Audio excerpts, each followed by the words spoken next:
Law enforcement agencies serve as the guardians of justice, entrusted with protecting the innocent and maintaining order in society.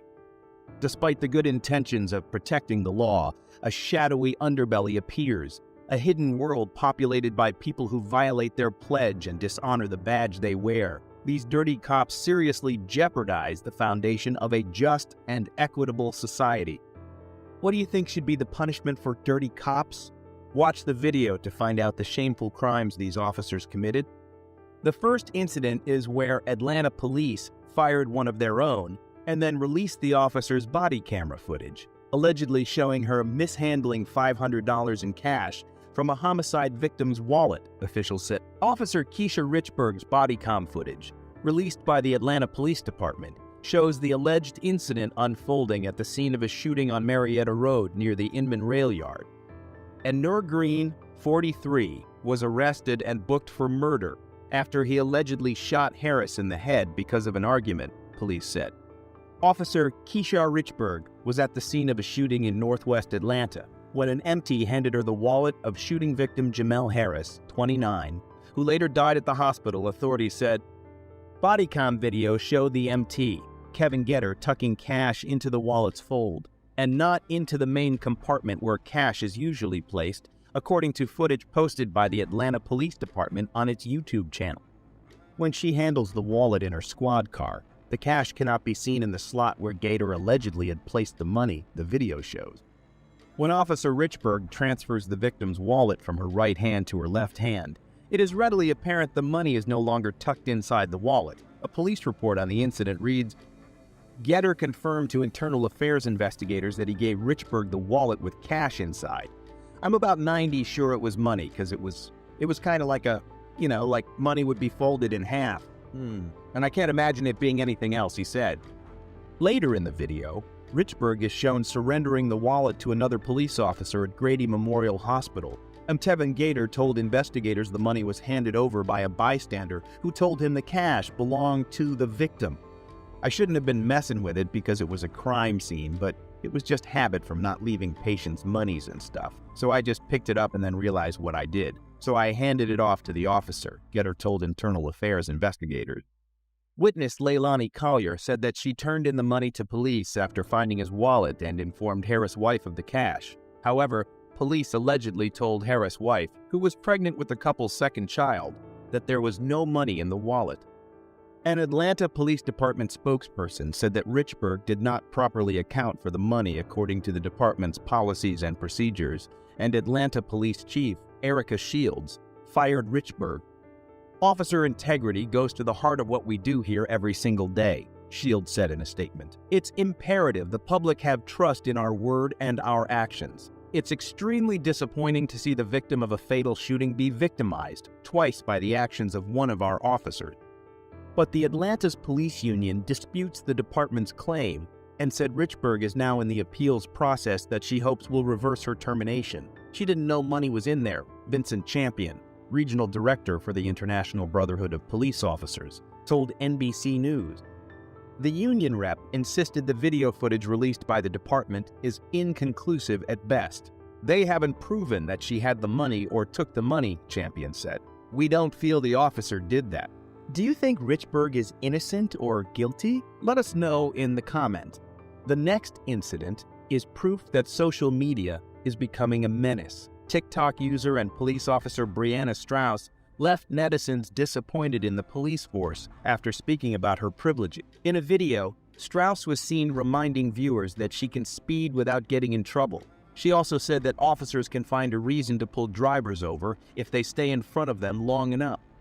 The video has led to a lengthy debate about police officers' entitlement, with people taking to Twitter to call her out. Brianna Strauss works with the Federal Way Police Department in Washington State. In the now viral video, she told viewers that the police are above and beyond the law and do not have the same rules as the citizen. This has led netizens to believe that Strauss was abusing her power after she became an authoritarian figure. If we're driving on the freeway in our police car, get the fuck out of our way. Get the fuck out of the way. If you merge and we follow behind you, and we merge too, you're probably in trouble. Best way to find that out is to get the fuck out of the way. I can go 90 miles an hour. You can't. You Can't do that. So get the fuck out of the way. If us officers stay behind you long enough, we can find a reason to pull you over, so you might as well get the fart kick out of the way. The video, which has garnered massive traction on social media, has since been deleted from Brianna Strauss's profile. However, netizens were quick to screen record the video. The video found its way to Twitter as well, where it amassed over 3.5 million views and more than 52.7 thousand likes. Netizens were not pleased to hear the officer's comments, and many were disgusted by her tone and autarkic demeanor. Several internet reasons stated that her behavior of looking untouchable was a reason why they did not believe in the police system. The officer went on to receive a 10-hour suspension, which would mark it as one shift without pay. Additionally, when people learnt of Strauss's suspension of only 10 hours, they were left furious. Many called for the officer to be fired instead of being suspended for such a short duration of time. The Federal Way Police Department conducted an investigation into the video and looked into possible violations of standards. They also looked into the officer's previous disciplinary issues. Commander Kurt Schwann from Federal Way that the police officer did not have previous disciplinary issues. They went on to determine that Strauss broke the department's code of conduct when it came to their social media and personal conduct. Do you think that punishment was enough for the arrogant police officer? The next incident is of a Florida deputy who was caught for drunken driving. According to online booking records maintained by the Pinellas County Sheriff's Office, Shelby Elise Coniglio, 26, was charged with one count of operating a vehicle while intoxicated with a blood alcohol content of 0.15 or more. Florida law presumes someone is too impaired to drive at 0.8. Coniglio served as a constable in the Patrol Operations Department for the Pinellas County Sheriff's Office from September 10, 2018. According to a press release from the Sheriff's Office, St. Petersburg Police stopped Coniglio about 1:37 a.m. at 108th Avenue North and 4th Street North in St. Petersburg. Police said Coniglio showed signs of impairment through slurred speech, bloodshot eyes, and she also struggled to remain steady on her feet, officers noted. Police also said she had an odor of alcohol on her breath. Officers said that Coniglio agreed to perform field sobriety tests, but performed poorly on them, and that she submitted to a breath sample, which indicated she had a blood alcohol concentration above the legal limit. Officers said Coniglio submitted a breath sample that indicated she had a breath alcohol content level of 206/219, according to the Sheriff's Office. Her blood alcohol level was also higher than the state limit of 0.8. Coniglio was arrested and booked into the Pinellas County Jail and was released on her own recognizance. However, per the Sheriff's Office policy, Coniglio's employment was immediately terminated following the arrest. What do you think is the best way to protect citizens from dirty cops like this? Let us know in the comments, and don't forget to like and subscribe. On the evening of September 21st, 2019, law enforcement authorities swiftly reacted to a distressing domestic violence call that had emanated from an apartment in Austin, Texas. Deputy Pereira, a dedicated officer serving with the Williamson County Sheriff's Office, promptly arrived at the location. The door he knocked on belonged to the residence of Skylar Leo, a young 20-year-old woman who cohabited with her boyfriend Eric Ramirez. The call, urgently placed by a concerned neighbor, compelled the officers to investigate the situation without delay. Ms. Leo informed Deputy Pereira that Mr. Ramirez had left the apartment and didn't know his whereabouts. She also expressed her unwillingness to press charges of domestic assault. Look up for me. What's on your neck?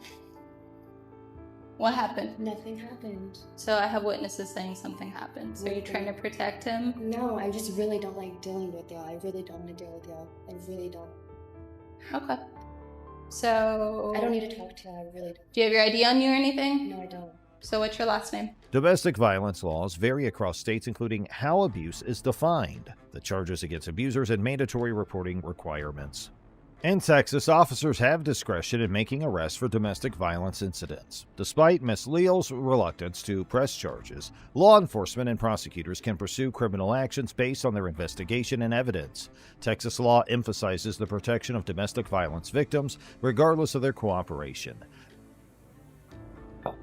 So, were y'all... I'm trying to figure out why your friends called the cops. What friend? Or your witnesses, whoever was over here that called us. So what? We got into an argument. Okay. That's it. Okay. It was nothing physical? Nothing physical. Where are the marks on your neck from? We got into my necklace right here. No, this right here. What is that from? Does it really matter? Yes. It I'm doesn't. gonna make sure you're okay. I'm fine, ma'am. So. I'm fine. Like, literally, I'm fine. Okay. I'm gonna be honest with you, I get a rash talking to y'all. I do not want to talk to you, and especially Williamson County. Y'all have a really bad reputation. I've bad encounters with y'all. I do not want to I'm not gonna hurt you. I know you aren't, ma'am. Okay, so we need your cooperation. I know, and Do you want to press charges? I do not. Okay. No, I do not. Thus, the police had a duty to safeguard Miss Leal's well-being during their response. Deputy Lorenzo Hernandez, previously featured on a reality show, encountered a situation where he tried to enter Miss Leal's apartment. Although Miss Leal protested, the Fourth Amendment allows officers to enter a citizen's home without a warrant under certain circumstances, such as protecting individuals from immediate harm, like in cases of domestic violence. Courts have often given officers broad discretion in responding to domestic violence calls. Based on these precedents, it's likely that a court would find Deputy Hernandez's entry into Miss Leal's apartment justifiable to ensure her safety, despite her objection. However, we must also address the legality of use of force in this situation. Deputy Hernandez contends that Miss Leal's non-compliance justified the altercation and the use of force by the deputies. However, a court would likely disagree, as it must assess the reasonableness of the force used. In the 1989 Supreme Court case of Graham v. Connor, courts considered the severity of the crime, the threat posed to officers or others, and whether the suspect is actively resisting arrest.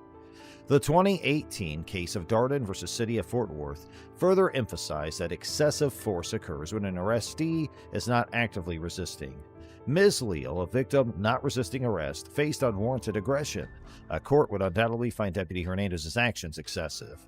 Sheriff Robert Shodey initiated an internal investigation after an altercation, leading to Deputy Hernandez's one-day suspension.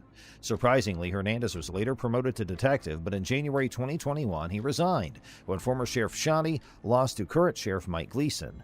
Subsequently, Hernandez faced charges of official oppression and assault for his excessive use of force against Miss Leal. When we shot my house, I'm like, well, we gotta find the guy that allegedly did this. So she didn't give direction, travel, description, anything. She's like, he left, I don't know where he went. Third level Dickerson. Satisfaction. What's up? So we need to see if this guy's inside your apartment. Who else is in here? She filed a lawsuit against him in the Williamson County Sheriff's Office on September 20th, 2021. Both the criminal charges against Hernandez and Miss Leal's civil suit remain pending. His actions were unacceptable, rapidly escalating a peaceful situation, showing unprofessionalism and using excessive force. Went to my apartment. Yo, with what? I'm literally gonna press charges on y'all. We have a possible felony. Possible felony? Yes. For what? For who? He's not here, I'm telling you. But you don't know where he went? I don't know where he went. Lady. Okay. Like, what?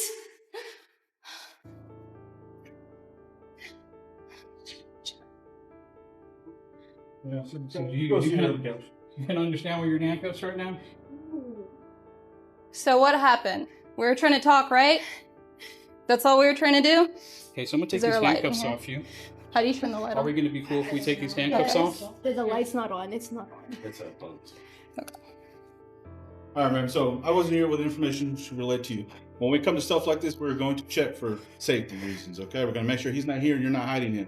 We understand you don't want to cooperate. We can't force you to do that. We get that. We understand that. But you don't do what you just did. Not when we show up for something like this. We don't get your cooperation. That is what happens. Yes. Okay? The deputy's authority to enter Miss Leal's apartment for the domestic disturbance is still debated. Here's our next story of a cop getting fired. On June 26, 2020, a 73-year-old woman named Karen Gardner, who suffered from dementia and sensory aphasia, which impaired her ability to communicate and understand, attempted to leave a Walmart in Loveland, California, carrying unpaid items worth $13.88. Store employees stopped her for leaving, and Miss Gardner tried to offer her a credit card to pay for the items, but they refused and took the items back. Eventually, she left the store. Subsequently, a Walmart employee reported the incident to the Loveland Police Department, and Officer Austin Hopp responded to the call. He located Miss Gardner as she was walking home on the side of the road and pulled up behind her with his lights on. When she didn't stop, he parked his vehicle and approached her. After failing to effectively communicate with Miss Gardner, Officer Hopp grabs her and throws her to the ground in an attempt to restrain her. Ma'am, police, stop. You want to stop? Lights on, siren, stop. You just left Walmart. Do you need to be arrested right now? No. Okay. Let's stop. Miss Garner, visibly confused, repeatedly tells Officer Hop that she's going home, as the two engage in a brief scuffle. Eventually, Officer Hop's able to place Miss Garner into handcuffs and lead her back to his patrol car. Shortly after Officer Hop gained control of Miss Garner, Daria Jalali arrived on the scene. The two officers, Hop and Jalali, once again forced Miss Garner to the ground. Officer Jalali assisted Officer Hop in restraining Miss Garner's feet and placing her in the patrol vehicle. A concerned citizen confronted Officer Hop about his conduct. Officer Hop defended himself, claiming he had the authority to use force, but the citizen believed it violated department policy, Colorado law, and the U.S. Constitution. I'm not going anymore. Why are you fighting with me? And why are you trying to slip the cuffs off? I'm going home.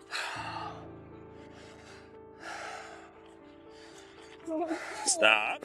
I'm going home. No, you're not. Are you finished? Are you finished? We don't play this game. You understand me? And if you try to kick me, oh, this is gonna be bad. I'm going home. Stop. I'm going home. Going home.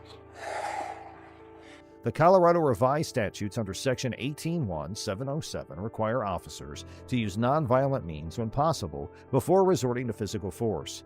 However, this provision was only added through Senate Bill 20-217, effective from September 1, 2020. At the time of Miss Garner's arrest, the statute allowed reasonable physical force for effecting an arrest. Despite her non-threatening demeanor, the officer's actions came under scrutiny. In an attempt to ascertain Miss Garner's identity, the officers questioned her about her date of birth. However, she remained unresponsive and refused to engage with them, showing apparent signs of mental instability. Karen, I got your credit card, okay? It'll go with you. What's your date of birth, Karen?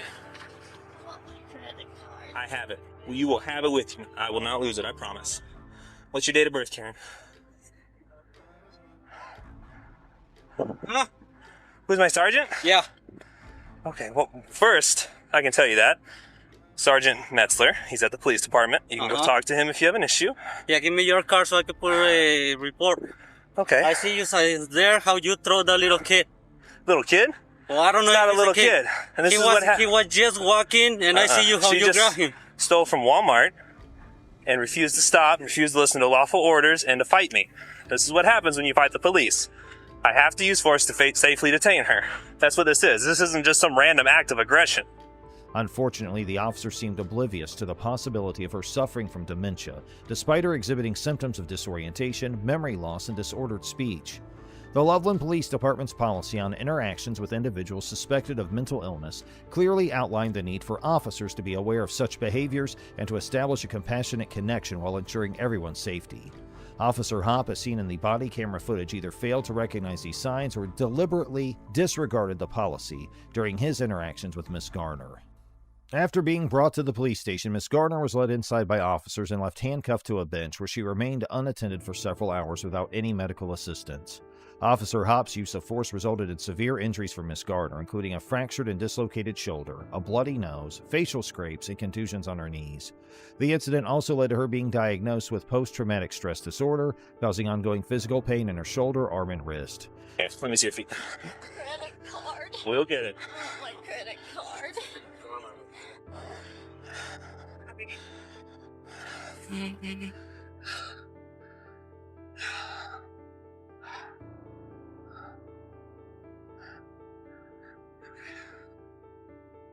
Karen, I got your credit card, okay? It'll go with you.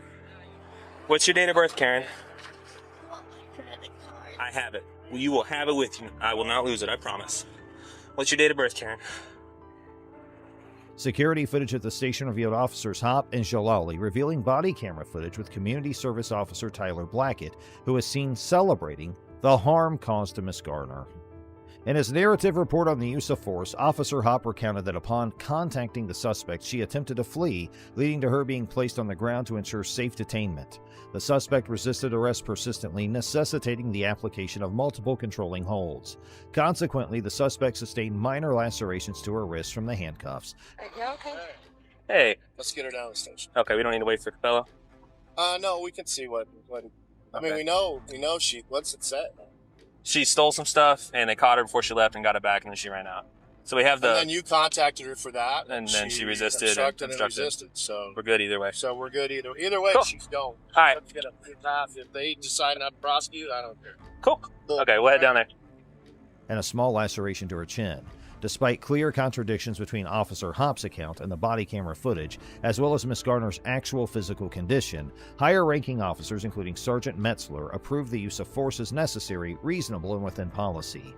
However, the situation took a significant turn when Miss Garner filed a federal lawsuit against the city of Loveland, Officers Hopp and Jalali, and Sergeant Metzler. The case gained national attention when Miss Garner's attorney, Sarah Shilka, publicly released the body camera footage on April 14, 2021. In response to public outrage, Officer Hopp was placed on administrative leave, while Officer Jalali and Sergeant Metzler were reassigned to administrative duties pending an internal investigation. Subsequently, all three officers, along with Officer Blackett, chose to resign from their positions. Now, here's our next story of a cop violating the rules. On January 12, 2023, Officer Jack Lowry of the Bloomington Police Department initiated a traffic stop on Ricky Pouncil, a local resident, as he was driving through the city of Bloomington, Minnesota, on his way back from the gym. The ensuing interaction between them was recorded on Officer Lowry's body camera. Officer Lowry informed Mr. Council that he had been pulled over for driving on the center lane and subsequently documented in his police report that the stop was due to a lane violation and driving at 53 miles an hour in a 60-mile-per-hour zone as per Section 169.15 of the Minnesota statutes. The statute states that driving at a slow speed impedes normal traffic and it's prohibited unless necessary for safety or compliance with the law. However, considering the vehicle's weight and the highway grade, Officer Lowry's belief of Mr. Council's violation may not be reasonable, as he was driving slightly below the speed limit.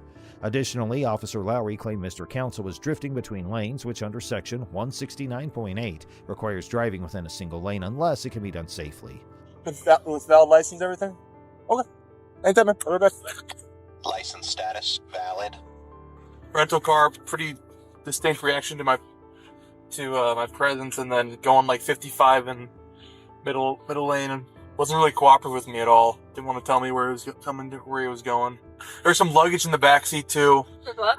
Like a couple bags in the trunk. Okay. He didn't seem super cooperative, so I'm just gonna pull him out and try to talk him out here. Ricky, right? The U.S. Supreme Court has upheld that pretextual stops, motivated by investigating potential criminal activity, are constitutionally valid, regardless of the officer's true motivations. Thus, if the court accepts Officer Lowry's statement about the lane violation, the traffic stop is likely to be deemed constitutionally valid. According to the police report, Officer Lowry conducted a search of the vehicle, finding only vitamin C capsules. Subsequently, Mr. Pouncil was released after being detained for approximately 35 minutes. The incident came to light when Mr. Pouncil's nephew reached out to relay the details. Despite Mr. Pouncil and his family's efforts to report the incident to the city of Bloomington, the Bloomington Police Department and the city attorney, no wrongdoing was found on Officer Lowry's part and no corrective actions were taken. The encounter left Mr. Pouncil feeling marginalized and alienated from local authorities. While Officer Lowry avoided physical confrontation, he inappropriately extended the traffic stop without reasonable suspicion and used manipulative tactics to obtain consent for the search. Mr. Pouncil receives a B+ for maintaining composure and filing complaints, but his ability to challenge Officer Lowry's actions was diminished by consenting to the search.